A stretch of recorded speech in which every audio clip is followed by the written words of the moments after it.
BNP নেতাদের সম্পর্কে জনাব ওবায়দুল কাদের কিছু মন্তব্য করেছেন, যেটা দুঃখজনক। এমন মন্তব্য করতে পারলেন তিনি কি জন্য? রহস্যটা কি? মানে কতটা নিচে নামতে পারেন? রাজনৈতিক ন্যূনতম শ্রদ্ধাবোধ, ন্যূনতম সৌজন্যবোধ ওবায়দুল কাদের রাখছেন না। অথচ আমি আওয়ামী লীগের ইতিহাস একেবারে from the beginning to tell now আমি জানি। তাতে আওয়ামী লীগের ইতিহাসে পরিশীলিত নেতাদের যদি তালিকা করা হয়, তাদের মধ্যে একসময় ছিলেন জিল্লুর রহমান, সৈয়দ আশরাফ এবং ওবায়দুল কাদের ছিলেন। অত্যন্ত ভদ্র মানুষ ছিলেন, খুব সম্মান দিয়ে কথা বলতেন প্রতিপক্ষকে। 2012-13 সালের আগ পর্যন্ত ওবায়দুল কাদেরের বিতর্কিত বক্তব্য তেমন খুঁজে পাওয়া যায় না। অত্যন্ত ভদ্র মানুষ ছিলেন, ভিন্ন মতের প্রতি শ্রদ্ধা দেখিয়ে কথা বলতেন। সেই ওবায়দুল কাদের এখন কোথায় নেমেছে? প্রতিপক্ষকে উন্মাদ, পাগল, মানসিক রোগী, মানে হাসান মাহমুদ সাহেবদের চাইতেও নিচে নেমেছেন। এগুলো বলতেও দ্বিধাবোধ করছেন না। এটা কেন? ওবায়দুল কাদেরের এই পরিস্থিতি কেন? আর ইদানিং আপনারা খেয়াল করেছেন কিনা দর্শক, ওবায়দুল কাদেরের অবস্থা খুবই খারাপ। বাংলাদেশ ব্যাংক বলে বাংলাদেশ ব্যাংকে সাংবাদিক প্রবেশে নিষেধাজ্ঞা নেই, আর ওবায়দুল কাদের বলেন যে বাংলাদেশ ব্যাংকে সাংবাদিক ঢুকবে কেন। বাংলাদেশ ব্যাংক বলে বিবৃতি দিয়ে যে আপনাদের কাছে আসতে পারেন, তথ্য নিতে পারেন, যে কোনো কর্মকর্তার সাথে যোগাযোগ করতে পারেন। আর ওবায়দুল কাদের বলে ওয়েবসাইটে তথ্য দেয়া আছে, বাংলাদেশ ব্যাংকে যাবে কেন? পৃথিবীর কোন দেশে বাংলাদেশ কেন্দ্রীয় ব্যাংকে সাংবাদিকদের ঢুকতে দেওয়া হয়? এর মানে ভারসাম্যহীনতায় তিনি ভুগছেন, বুঝতে পারছেন? আবার তিনি রিজার্ভ নিয়ে খেপে যাচ্ছেন যে কে বলেছে আপনাকে রিজার্ভ $13 বিলিয়ন। যখনই এই বাংলাদেশ ব্যাংকের গভর্নরের রেফারেন্স দেওয়া হলো ব্যবহারযোগ্য রিজার্ভ $13 বিলিয়ন, তখনই বলছেন তাকে জিজ্ঞেস করেন, আমাকে জিজ্ঞেস করছেন কেন? তখন এই সাংবাদিকরা ধরেছে যে তাকে জিজ্ঞেস করবো, আমাদের তো ঢুকতে দেওয়া হয় না। বুঝতে পেরেছেন যে ওবায়দুল কাদেরের সমস্যা এখন আছে কিনা? ভারসাম্যহীন কথাবার্তা বলছেন। আবার তিনি জানেন না যে মেট্রো রেল, এটা রিসেন্ট খবর না, আগের খবর, যে মেট্রো রেলের উপর ভ্যাট বসানোর সিদ্ধান্ত ভাড়ার উপর, এটা তিনি জানেন না, অথচ তিনি সড়ক পরিবহনের সেতুমন্ত্রী। বুঝতে পারছেন কোন পর্যায়ে আছেন? সর্বশেষ একটা মন্তব্য করেছেন, বিএনপি নেতারা মানসিক ট্রমায় ভুগছেন। ওবায়দুল কাদের এই বক্তব্যটা খুবই আপত্তিকর। মানসিক ট্রমা, এই শব্দটা মেডিকেল সায়েন্সের দৃষ্টিতে খুব সফট শব্দ, কিন্তু রাজনীতিতে মানসিক ট্রমায় ভুগছেন এর অর্থ হচ্ছে তারা পাগল হয়ে গিয়েছেন, মানসিকভাবে বিকারগ্রস্ত হয়ে গিয়েছেন। এটা পলিটিক্যাল সায়েন্সে এটা অশালীন শব্দ হিসেবে আমরা মূল্যায়ন করতে চাই। তো এই ধরনের মন্তব্য কেন করছেন? ওবায়দুল কাদের তো এরকম ছিলেন না, পড়াশোনা করতেন, খুব ভালো মানুষ ছিলেন এবং ব্যক্তি জীবনে দুর্নীতির অভিযোগ নেই। তো এর কারণ হচ্ছে ওবায়দুল কাদের সাহেব আওয়ামী লীগের সাধারণ সম্পাদক হওয়ার পর তার আগের ভদ্র অবস্থান ধরে রাখতে পারেননি। এখন এটাকে কেউ পারে না? পারে।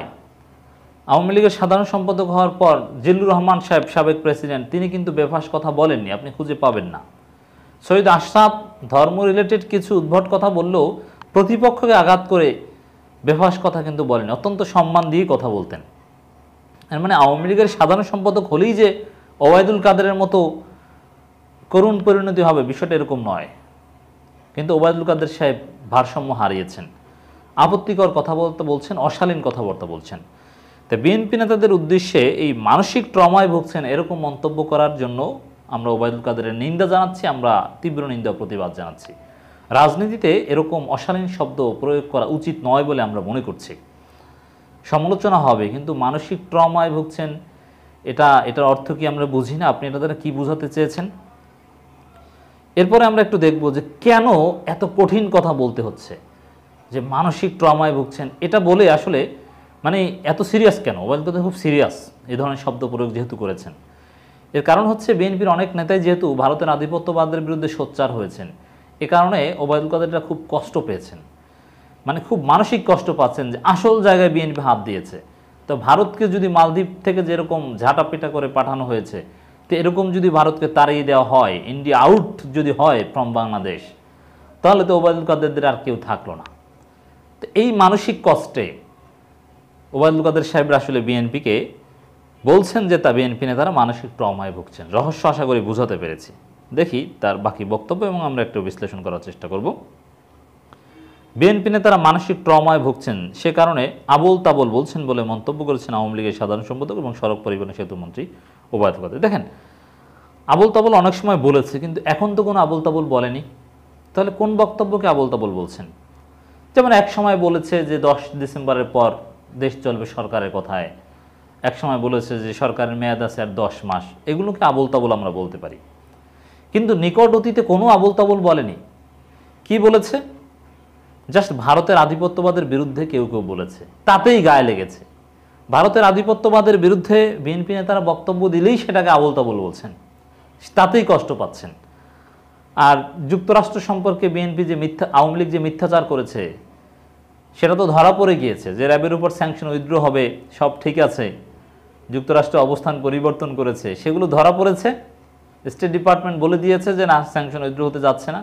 এখন নিজেদের লজ্জা ঢাকার জন্য বিএনপিকে এখন বলছেন যে মানসিক ট্রমায় ভুগছেন, বিএনপির বক্তব্যকে বলছেন আবোল তাবোল। এগুলো তাদের দুর্বলতা ঢাকার চেষ্টা। নির্বাচনে আওয়ামী লীগের লোকজনেই ভোট দিতে যায়নি, বিএনপি নেতাদের এ দাবি প্রসঙ্গে ওবায়দুল কাদের বলেন, এ দাবি সত্য নয়। উপজেলা নির্বাচনে প্রথম ধাপ নির্বাচন কমিশন জানিয়েছে যে 30 থেকে 40% ভোট পড়েছে, জাতীয় নির্বাচনে ভোট পড়েছে 42% বেশি। তারা কি এদেশের মানুষ নন? মাননীয় মন্ত্রী ওবায়দুল কাদের, আপনি যে রেফারেন্স দিচ্ছেন নির্বাচন কমিশনের সেই 36% আর 42%, এগুলো সামান্যতম ক্রেডিবিলিটি নাই। আপনি নির্বাচন কমিশনের দেওয়া তথ্য দিয়ে আপনি এদেশের মানুষ কিনা প্রশ্ন করছেন, এটা ভুয়া তথ্য, এটা কেউ বিশ্বাস করে না। সঠিক তথ্য হচ্ছে 5 থেকে 10%, আপনি সেটাকে 42% বানাচ্ছেন, 36% বাড়াচ্ছেন, এটা কেউ বিশ্বাস করে না। ঘুম থেকে উঠে হঠাৎ টার্ন আউট রেট বেড়ে যাবে আর জনগণকে সেটা বিশ্বাস করতে হবে। আপনি কি এদেশের জনগণকে এত বোকা মনে করেন? এত বোকা মনে করা ঠিক নেই, কেউ বিশ্বাস করে না। এটা নিয়ে অনেক আলোচনা হয়েছে, কোনো ক্রেডিবিলিটি নেই। আওয়ামী লীগের লোকজন বিশ্বাস করে না যে এই পরিমাণ ভোট পড়েছে। আওয়ামী লীগের লোকজন বলে দিচ্ছে যে সারাদিনে ভোট পড়ে 300, সন্ধ্যা হলে প্রিজাইডিং অফিসাররা বানিয়ে দেন 3166। আপনি কি বলবেন, কি জবাব দিবেন? অতএব আপনার এই নির্বাচন কমিশনের ইনক্রেডিবল তথ্য, এগুলো দিয়ে রেফারেন্স দিয়ে আপনি জাতির সামনে বিব্রত হবেন না। এটা আপনাকে মানুষ ট্রল করছে যে আপনি কি সব তথ্য দিচ্ছেন, নির্বাচন কমিশন কি বলেছে 42%, আর সেটাকে 42% বানিয়ে দিচ্ছেন, অথচ সারাদিনে ভোট কেন্দ্রে কোনো লোক নাই। আওয়ামী লীগের লোকজনই বলে বিনা ভোটের এমপি, অটো পাস। আওয়ামী লীগের পোস্টেড লিডাররা বলে যে তাকে এলাকায় ঢুকতে দিব না, রাজসাক্ষী আছে। আপনি কি বলছেন? ওবায়দুল কাদের বলেন 42% যদি ভোট দেয় তাহলে ভোটাররা নির্বাচন প্রত্যাখ্যান করলো কেমন করে? 42% তো ভোট দেয় নাই ভাই, আপনি এগুলো বলেন কেন? আসলে বিএনপি নেতারা মানসিক ট্রমায় ভুগছেন, যা খুশি তাই বলেন, ফ্রি স্টাইলে এর বাস্তবতা নেই, তার বাস্তবতা থেকে অনেক দূরে। আসলে 42% বা ভোট কে দিল বা দিল না, এতে তো আওয়ামী লীগের কিছু আসে যায় না। মূল সমস্যাটা হচ্ছে ভারতের আধিপত্যবাদের বিরুদ্ধে বিএনপি সোচ্চার হচ্ছে, আর ভারতের বিরুদ্ধে কিছু বললেই ওবায়দুল কাদের কলিজায় লাগে। এই কারণে এই কষ্ট পাচ্ছেন, এই কারণে এখন নানান কথাবার্তা বলছেন। আর এটা তো একটা মানসিক কষ্ট আছে ওবায়দুল কাদের, যে কত চেষ্টা করলেন, দামি নির্বাচন, দামি প্রার্থী, এবং নিজেদের গঠনতন্ত্রকে অবজ্ঞা করলেন, আমরা আর মামুরা নির্বাচন করলেন, দলের লোকজনকেই দলের বিরুদ্ধে লেলিয়ে দিয়েছে নির্বাচন করতে। তারপরেও ভোট কেন্দ্রে ভোটারদের আনা যাচ্ছে না, 5-10%-এর বেশি ভোটাররা আসছে না, আপনাদেরকে রসিকতা করতে হচ্ছে, বলতে হচ্ছে বৃষ্টির কারণে, ধান কাটার কারণে, উদ্ভট যুক্তি হতে, মানে এইসব বিষয় নিয়ে মানসিক কষ্টে আছেন। এই কারণে বিএনপি নেতাদের বলছেন যে তারা মানসিক ট্রমায় আছেন। বিএনপি আবার আন্দোলনের প্রস্তুতি নিচ্ছে এমন প্রশ্ন জবাবে ওবায়দুল কাদের বলেন, রাজনৈতিক দল হিসেবে বিএনপির আন্দোলন করার অধিকার আছে, তবে আন্দোলন শান্তিপূর্ণ হলে আমরা রাজনৈতিকভাবে মোকাবেলা করব। আর আন্দোলন রূপ নেয় আগুন সন্ত্রাসের যে চেহারা অতীতে দেখিয়েছে, তাহলে তারা উদ্ভুত পরিস্থিতিতে ব্যবস্থা নেব। মানে কি, পেটাবে, এই তো, এই হুমকি দেওয়া হচ্ছে। আর শান্তিপূর্ণ আন্দোলন কি? বিএনপির আন্দোলন আওয়ামী লীগের দৃষ্টিতে কোনোদিন শান্তিপূর্ণ না। বিএনপি প্রেস ক্লাবের ভিতরে আলোচনা সভা করলেও সেটাকেও অশান্তিপূর্ণ বলবে। এর মানে বিএনপি আন্দোলন করলেই সেটা দমন করবে। এখানে শান্তিপূর্ণ অশান্তিপূর্ণ এটা ভুয়া কথা। ওবায়দুল কাদেরকে যদি জিজ্ঞেস করা হয় বিএনপি শান্তিপূর্ণ আন্দোলনে আপনি স্বীকার করেন যে অধিকার আছে, তাহলে সেই শান্তিপূর্ণ আন্দোলনটা কি, কিভাবে করলে আপনি বলবেন যে শান্তিপূর্ণ এবং আপনি তাদেরকে পেটাবেন না? এটা যদি সুনির্দিষ্টভাবে জিজ্ঞেস করা হয় তাহলে কি বলবেন? বিএনপি 28 অক্টোবর সমাবেশ করেছে, বিএনপি বারবার বলছে শান্তিপূর্ণ। 22 সালের 10 ডিসেম্বর সমাবেশ করেছে, বলছে শান্তিপূর্ণ, বলছে তারা সমাবেশ করে চলে যাবে, তো সেটাকেও করতে দিল না, সেখানেও তারা আঘাত করলো, তারা লাঠি সোটা নিয়ে আসলো।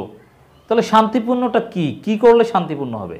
ঘরের মধ্যে বসে যদি বিএনপির লোকজন আঙ্গুল চুষে, তখন ওবায়দুল কাদের বলবেন যে এইটা শান্তিপূর্ণ, অন্য কোনো কর্মসূচিকে শান্তিপূর্ণ বলবেন না।